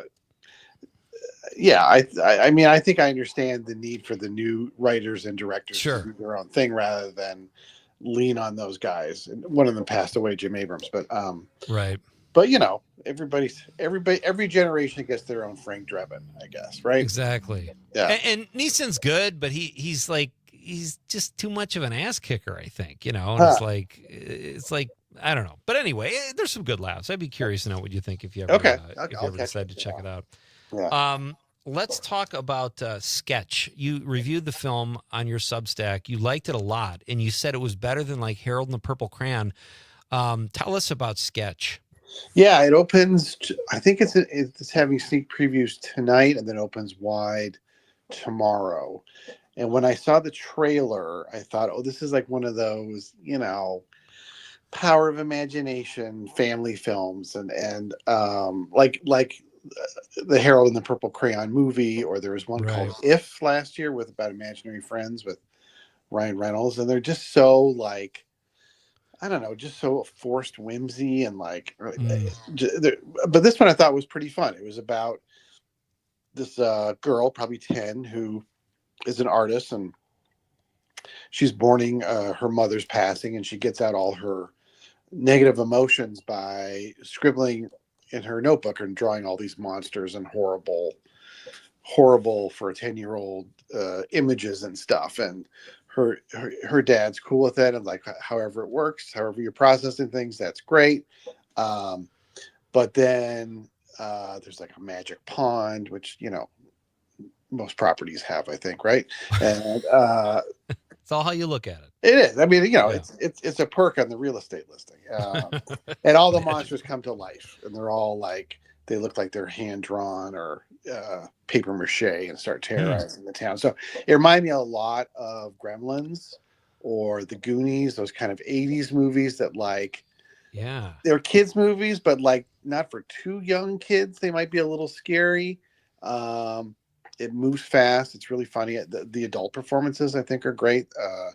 Tony Hale from Arrested Development plays the dad, and so I thought it was good. Yeah, it was a nice surprise. I'll say that for sure. Yeah, it's on my list now, and I watched. I don't watch a lot of kids films anymore, but like you recommended Flow, and I watched that and loved it.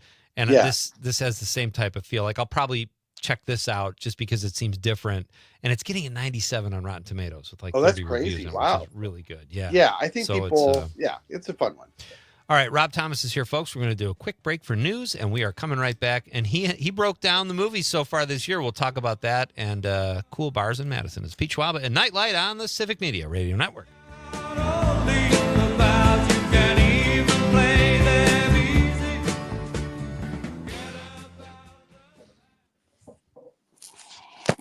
97.9 WGBW and WGBW.FM.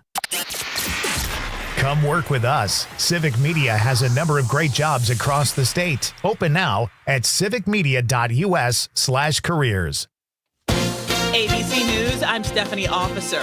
When it comes to who the heir apparent is of the MAGA movement, President Trump said today it is likely his Vice President, J.D. Vance. It's too early, obviously, to talk about it, but certainly he's doing a great job, and he would be probably favored at this point. The remaining hostages captured by Hamas are also suffering from extreme malnutrition. It's led the Israeli government to consider a plan that would occupy Gaza indefinitely, even after the fighting stopped. But the family members of the hostages say something needs to be done immediately to get them home. Eyal David, brother of hostage Avitar David, addressed the UN Security Council today. They only have days left to live. Days. That is how urgent that is. They have each lost nearly half of the body weight. My little brother now weighs only around 40 kilograms. That's just around 90 pounds. This is ABC News. A setback for the Pack. Hi, I'm Mike Clemens with sports from the Packers training camp, where defensive back Nate Hobbs, who's been lining up with the first team, is now out for at least 3 weeks after having knee surgery over the weekend. Matt LaFleur. The thing that you admire most about him is he's passionate about the game and he loves to compete. That's one of the reasons why we went out and got him. He shows it, and he's that consistently on a daily basis. The team has brought back defensive back Corey Ballantyne after he was let go last week by the Colts. Baseball, Brewers and the Braves play again tonight in Atlanta. The Crew winning 3-1 last night. They've now won 12 in a row with Quinn Priester on the mound. With how much usage that Uribe and Mears and Koenig and the usage that they've gotten is just astronomical. But to now have Quinn give you a break and, to be able to get 7 innings in a game is huge. It's a great thing. Really important. That's Brewers manager Pat Murphy. With sports, I'm Mike Clemens. On your entertainment beat, I'm Pete Schwaba. How much is Leo DiCaprio worth? In the neighborhood of $30 to $50 million, according to Warner Brothers and Michael Mann. Mann has a finished script for Heat 2, his follow-up to his 1995 film Heat. Attached so far are actors Austin Butler and Adam Driver. Mann's ideal budget is $200 million, which Warner Brothers balked at. Mann did a revised budget for $170 million, and Warner's told him they would like it to be even less expensive. Mann's solution, according to Hollywood Insider, is to sign Leonardo DiCaprio in hopes that it will get Warner's to sign off on a higher budget. The original film was a hit and starred Robert De Niro, Al Pacino, Val Kilmer, and Ashley Judd. The sequel will focus on tracking down Val Kilmer's character, who escaped in the first Heat. The film is not quite a lock to get made and is currently in the very early stages of pre-production. For more showbiz fun, tune into Night Light with me, Pete Schwaba, weeknights from 6 to 8 p.m. on the Civic Media Radio Network.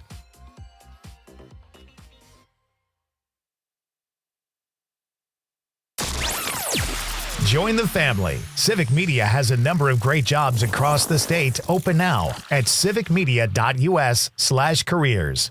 I'm meteorologist Mace Michaels. Tonight, mostly cloudy, warm and muggy, low 60 to the low 60s. For tomorrow, a mix of sun and clouds, a few showers and storms around. Highs climb to the mid-80s. Storm chances gradually increase later Wednesday night and on into Thursday. Right now, it's 80. The possibility of lung cancer can be pretty scary, especially if you're one of approximately 8 million current or former smokers at high risk. That's why SaveByTheScan.org wants you to know that now there's a breakthrough low-dose CT scan that can detect lung cancer early, and it only takes 60 seconds. You stop smoking, now start screening. For an easy quiz to see if you're eligible, visit SaveByTheScan.org. It could save your life. SaveByTheScan.org is brought to you by the American Lung Association's Lung Force Initiative and the Ad Council. Missed your favorite show live on air? It's easy to find what you enjoy wherever you listen to podcasts, including Spotify, Apple, and Google Podcasts. And we're always streaming on TuneIn and the Civic Media app. I was stuck in a state of panic and endless rituals. So I made the call. Mental health care works when you make the call. Visit mentalhealthcareworks.org. A message from the American Psychiatric Association Foundation. Todd Albaugh. Hey, everybody. Are you a little frustrated with how voting?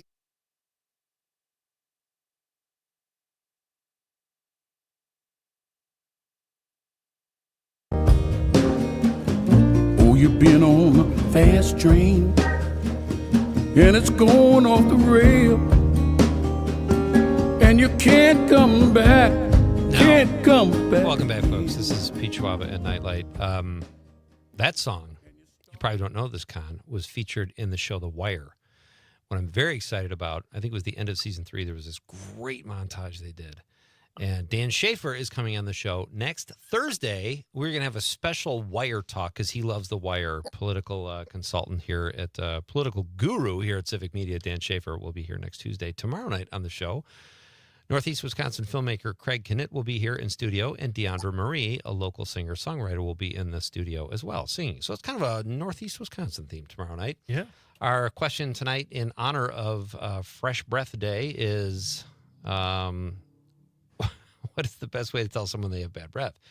Our pal, local actor Dan Davies says, just a quick question. Have you been chewing on your socks? That's a good one. Have you? I haven't. That's good. Dan has about the freshest breath. Not as fresh as Rob Thomas's breath, who joins us now over the stream from our state's capital in Madison. Rob is a film critic based out of Madison. Follow him at his Substack, Not That Rob Thomas, or you can read the CityCast Madison newsletter. Rob, as always, you guys had great articles in there. We'll get to some of those. What I want to ask you about first, though, you followed suit, and you're doing like this thing that every film reviewer does. You're recapping the first 7/12 of the year. I love that. I forgot.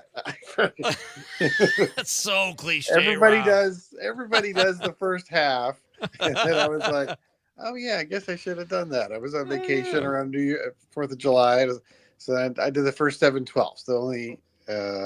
The only 7/12 top 10 list you'll find out there. And that's what makes you unique. That's why you were such an effective film critic. So let's jump into your list. Hey, first of all, where can I see 40 Acres? You reviewed that on your Substack. Yeah, that was in theaters about 6 weeks ago. I bet it's on video on demand now. I'm not sure though.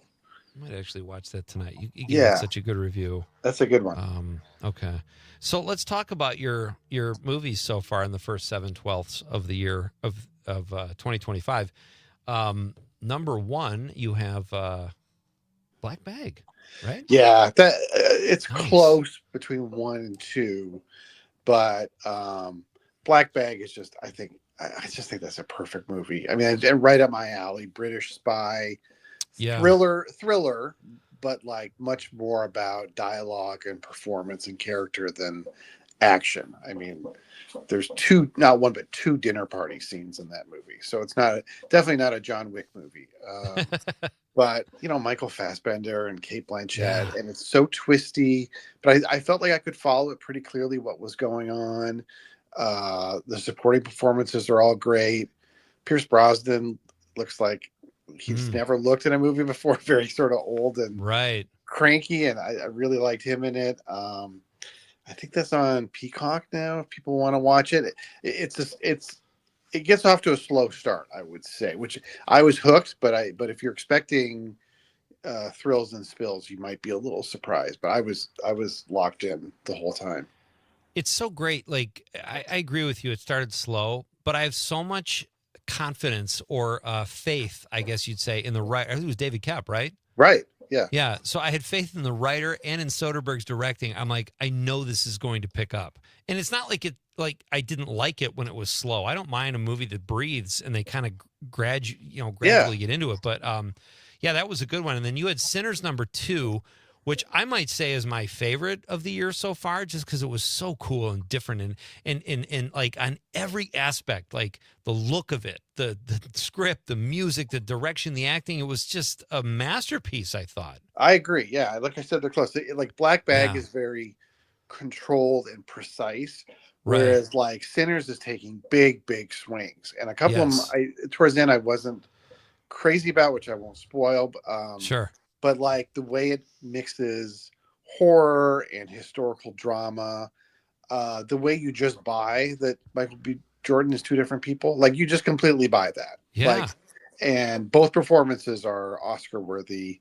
And the way it's like, just so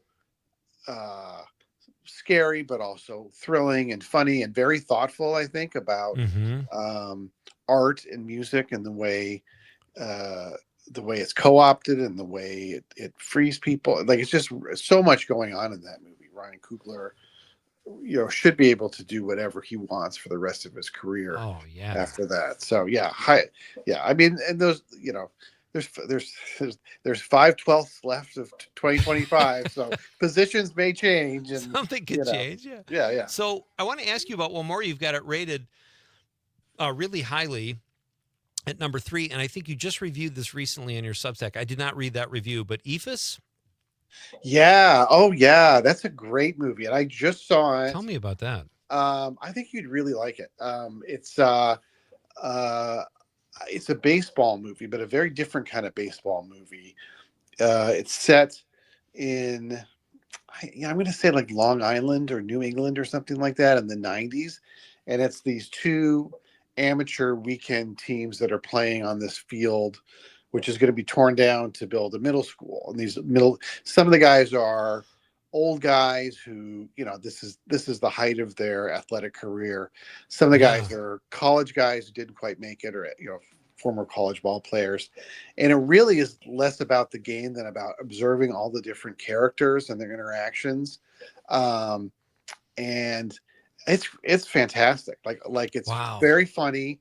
It's very unusual. Like, sometimes you're watching the action on the field, sometimes you're watching the people watching the action. The camera kind of roves around, and it's just very, a comedy, but also kind of very poignant, I thought, in a way, and very wise. And it didn't really get much of a release. Somebody in town, I think it was a local. The guy who runs the local video store kind of rented a theater and showed it, and that's why I reviewed it. Oh, nice. Yeah, one of my best theaters. It's weird title, EEPHUS, which an EFIS. A term I didn't know before, but I guess it's like a pitch that's so slow that it kind of psychs the batter out, and they miss it. They're like, well, I can hit this thing, and then it somehow sneaks by. Yeah. I thought that was a change up. EFIS must be like maybe that to the 10th power. That's described in the movie. Anyway. You F1 is on your list at number 7. My son has seen that, also has seen it twice. And I agree with your review perfectly. The human stuff is pretty basic, you say, but it's such a deeply pleasurable movie to watch with all of the racing. And as you say in your review, you have to see it. You don't want to watch this one on the old black and white. No, or on your phone, I think. Yeah, even though it's an Apple movie, I think. But I mean, I saw it with my wife, and then when I was visiting my mom, we saw it because it was the one she wanted to see with Brad Pitt. And I'm amazed how they made that movie, because when you realize, like, I don't think when I saw it the first time I realized that they were shooting it on the F1 circuit. So they get the cars and the actors out right before the race and shoot for like 8 minutes and then get them all off. And it really makes you feel like you're in the driver's seat and you are, in that world. And it's, and I understood a lot more, especially the second time I watched it, about the strategy of it, like how the drivers work together, and like, when you take your pit stops and what tires you use. And it does a really good job of, like, it's not just go fast. It's like there's all these other strategic elements at play. So for me, that's one of those movies that's going to be, I think, really rewatchable, just because it's so fun to watch. Very well said. My guest is Rob Thomas. He's a Madison-based film critic and the CityCast Madison newsletter editor. Check it out if you haven't already. They do great work. Is there anything else coming up, Rob, in the summer that you're excited to see before we move on from movies? I'm seeing TV shows that are kind of interesting to me in August, like this new Alien. Have you seen the trailer for that? I've heard of it. I don't think I've seen the trailer. Alien Earth. It looks it's the guy who did the Fargo TV show, which I love. Oh, I love that show. Yeah. So I'm interested to see what he does with it. It's set on Earth. Well, it's called Alien Earth. Of course, it's set on Earth. Right. And it's sort of more about, like, the evil corporation that you sort of hear about in the Alien movie. So I'm interested in that. I'm trying to think what else. There's one called, I love the Coen brothers. And one of the Coens has a movie coming out called Honey Don't with Margaret Qualley. Right. He made this movie last year called Drive Away Dolls that I did not like. It was like, I didn't like it that much either. I missed missed Ethan badly. Yeah. But I mean, it's a Coen brothers, so I'll give it a shot for sure. Sure. Yeah. That's awesome. All right, so let's move on here. I thought this was great. I was in Madison all week last week, and I went to have breakfast in Middleton at a place called Grace's, and I see the National Mustard Museum across the street, and National Mustard Day was August 2nd. I'm like, this is, serendipitous. So I walked in, and I had Barry Levinson, who was the curator, on the show last week. He was a great guest, knew more about mustard than anybody combined. Why is the National Mustard Museum in Madison, Rob, or Middleton? It's kind of wild. Like, Barry Levinson. The rumor is that he was a attorney in Wisconsin, worked for the state, and was loved the Boston Red Sox. I don't know if he grew up there or what, but when they lost the '86 World Series, he was so bereft. He went to the grocery store, and he tells the story that the mustard was telling him, if you collect us, it will, or something like that. Even though this was 3 years before Field of Dreams, so I'm a little. It's crazy. Yeah, I'm a little suspicious. And he's just started amassing this collection of mustards, and then had a little exhibition space in Mount Horeb that doubled that in size, and then now has moved to Middleton, and it really is this destination where you can get mustards from all 50 states and 70 different countries, and there's all this old advertising for old mustard campaigns and promotional videos, and they have a mustard tasting every year where people come and try super hot mustards and super unusual mustards, and then they have this thing that's like a big street festival where they have obviously mustard, brats and hot dogs and stuff. And last weekend I did try the chocolate shop had a limited edition mustard sundae. Well, it wasn't that bad. It was basically a caramel ice cream with raspberry honey mustard on it, so it was pretty good. It wasn't like a bright yellow French's mustard ice cream. Right. But we were amazed at all the stuff. He told us that story too about how he was staring at the mustard. Yeah, Red Sox lost. It was just such a great story. Yeah. So that's great, and it's a great space too. It's a really nice. Sparkling when you walk in there. It's incredible. And it's right downtown. Yeah, in Middleton. Yeah. All right, so I want to ask you, Rob, we're going to do a very short break, and I want to ask you about strip mall bars because you seem to have an opinion on those, and then also. I ate last week, and we'll get into this after the break, but my son came over from Milwaukee and hung out with me last Saturday, and we went to the Tornado Club, and I want to talk to you about that too. So we'll do that all coming up next. Let's bang a text out here, Con, if we can. How much time we got? We got 3 minutes to the break? Oh, no, it's coming up. Conrad's got the fist up. That means get to the break. John Murray, our pal John, says we all know better, don't we? Unless it's your old... Oh, wait, no, I got to read. All right, he has another text I have to read first. We'll do that after the break. It's Pete Schwaba and Nite Lite on the Civic Media Radio Network.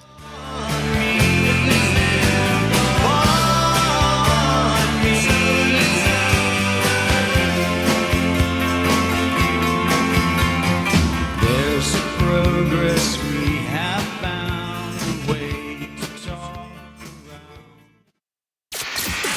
Come work with us. Civic Media has a number of great jobs across the state. Open now at civicmedia.us/careers.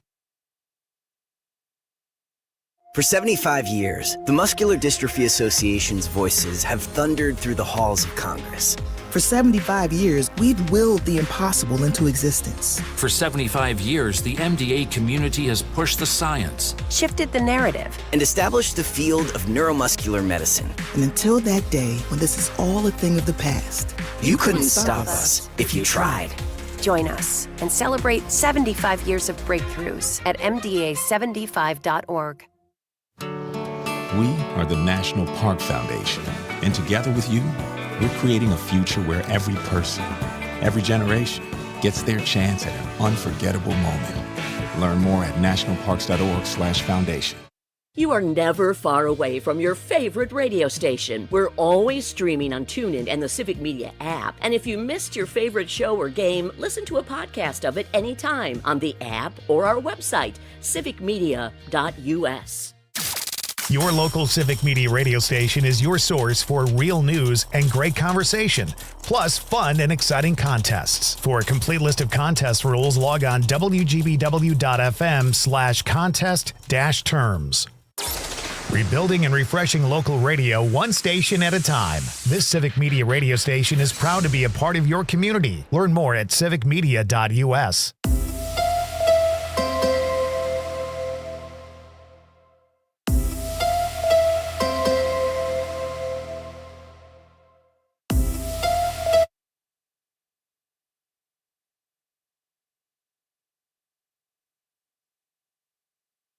Thing. Even though all these years have passed, I still had that longing to have my diploma.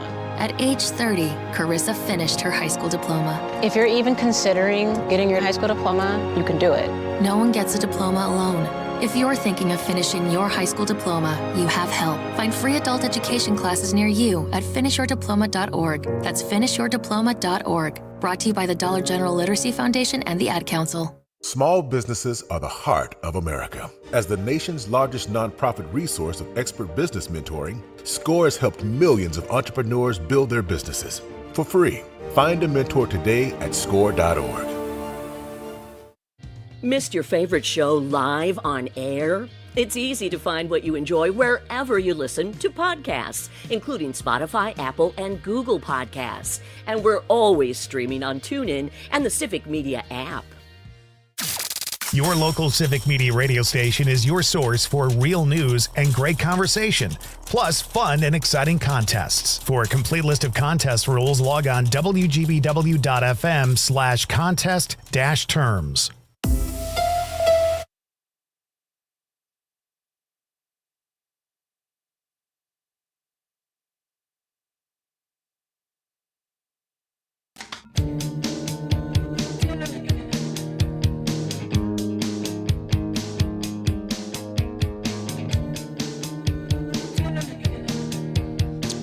Welcome back. This is Nightlight with Pete Schwaba. We are winding up this Tuesday night with our old pal and Madison-based film critic Rob Thomas. We will read texts from Conrad's mom and our pal John Murray in just a moment, too, to close out the show. But right now we have a few more minutes with Rob. Rob, you did a great, I don't know how you guys do this, but CityCast Madison, you pick great things to talk about that I find interesting. And what is it about a strip mall bar? I read this actually yesterday, and I just found it fascinating.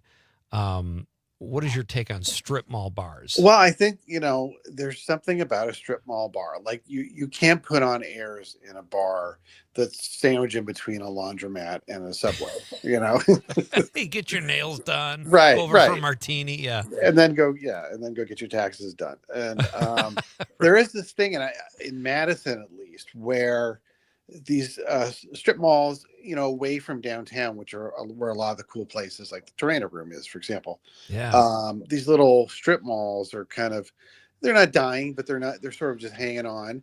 And people are moving in and opening these really cool bars. Like there's one called Lola's on the north side of Madison, which is this cool bar where they play vinyl and have great cocktails. And there's one on the east side called the Muskie, short for the Musk Lounge. Where they have great cocktails, nice big space, lots of like parlor games and stuff.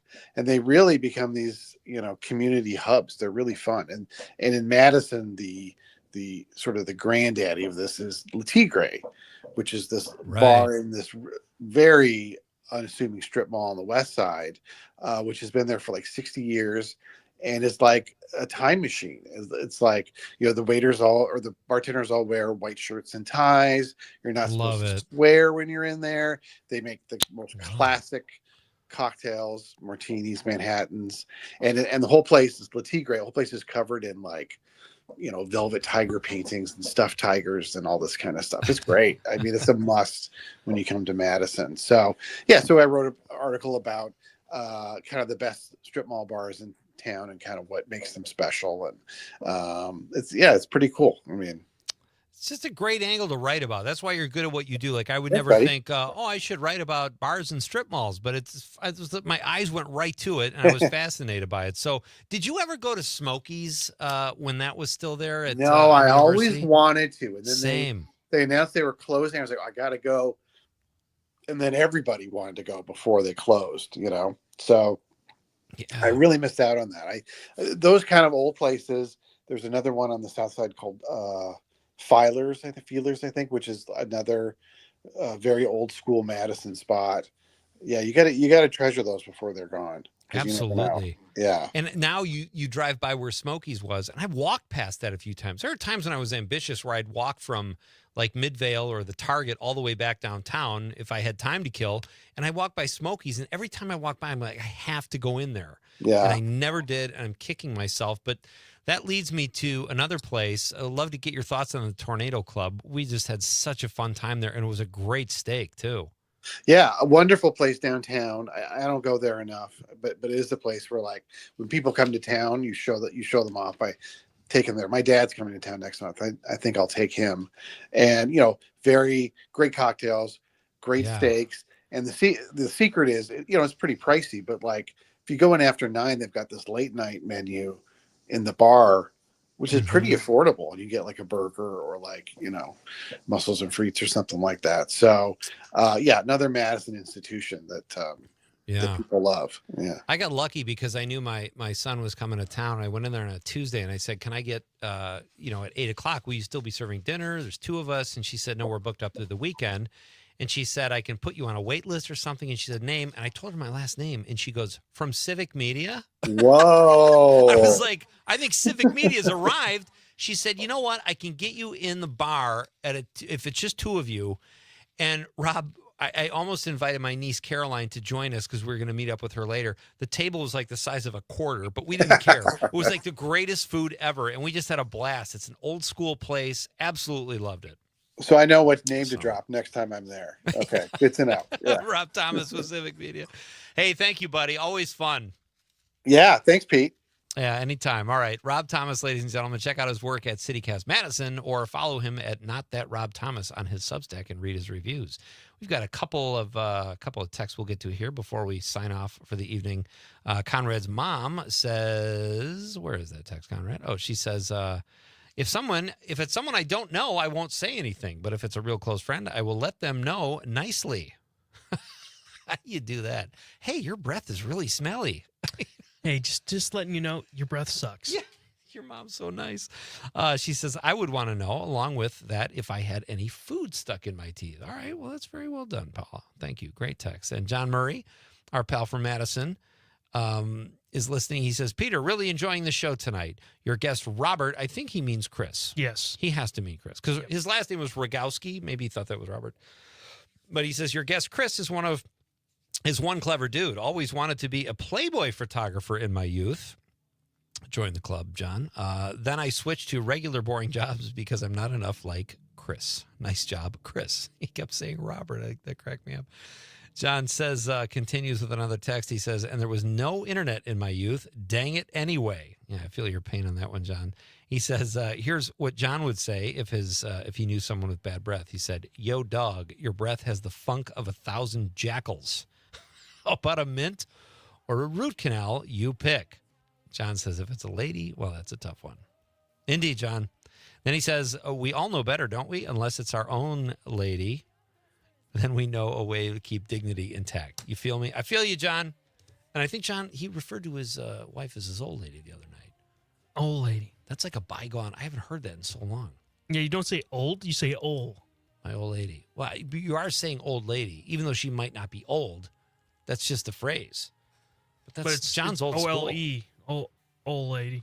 All right, we'll debate this until we're on the air tomorrow night. It's Pete Schwaba and Nightlife, folks. Thank you to everybody. Thanks for your texts and calls. On behalf of the lovable producer, Conrad, I'm Pete Schwaba saying good night, Wisconsin.